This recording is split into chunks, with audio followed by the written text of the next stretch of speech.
Halo Sobat Ilmu Giziku. Apakah kalian sadar? Kita sering banget loh mengonsumsi makanan ultra processed food. Dan ternyata makanan ini menyebabkan obesitas yang akhirnya meningkatkan resiko terjadinya gagal ginjal kronis. Nah, di video kali ini Ilmu Giziku akan membahas mengenai makanan ultra olahan dapat memicu gagal ginjal kronis. Seperti biasa, sebelum itu jangan lupa klik tanda subscribe dan nyalakan notif loncengnya ya. Penyakit gagal ginjal kronis menjadi salah satu masalah kesehatan di dunia dengan kasus 750 juta. Tanda dari gagal ginjal kronis itu sendiri adalah laju filtrasi glomerulus kurang dari 15 mili per menit. Hal ini perlu dilakukan terapi hemodialisa untuk menggantikan kerja ginjal yang sudah tidak berfungsi. Saat ini, gagal ginjal tidak hanya terjadi pada orang dewasa saja, namun banyak anak-anak yang sudah menderita gagal ginjal kronis sejak dini.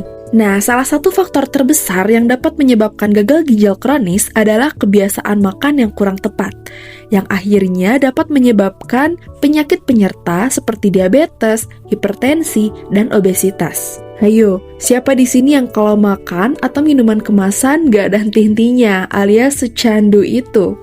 Ternyata kebiasaan ini loh yang menyebabkan obesitas, hipertensi, maupun diabetes yang akan berakhir dengan gagal ginjal kronis.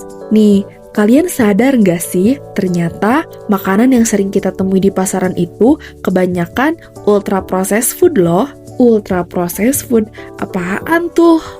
Apaan tuh? Yuk kita bahas sama-sama. Ultra processed food merupakan sebuah konsep yang awalnya dikembangkan oleh peneliti nutrisi Brazil, yaitu Carlos Monteiro di Universitas Sao Paulo, Brazil.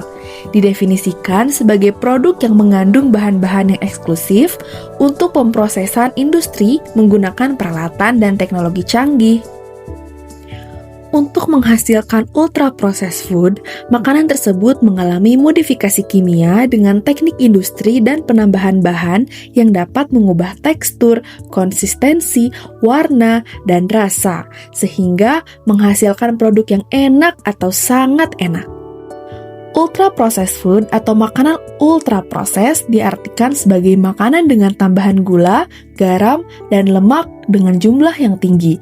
Seringkali, ultra processed food juga diartikan sebagai produk kemasan dan dijual luas di pasaran.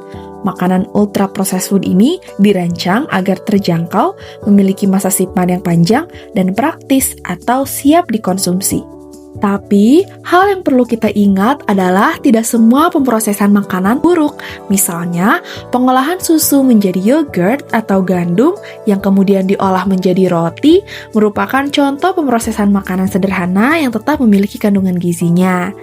Jadi, contoh dari ultra processed food itu makanan yang banyak melewati tahapan proses dan banyak ditambahkan zat-zat lain. Adapun jenis-jenis makanan ultra processed food yang sering kita temukan di pasaran, seperti minuman ringan berkarbonasi, makanan ringan kemasan yang manis dan gurih, coklat, permen, sereal sarapan, minuman berenergi, nugget, sosis, mie, dan juga burger. Dalam hal ini, makanan tinggi lemak dan tinggi gula merupakan ciri khas dari ultra processed food. Perlu kalian ketahui bahwa tubuh akan mengaktifkan reward mesolimbik, daerah otak somatosensori gustatori dari oral yang berkontribusi pada makanan berlebih.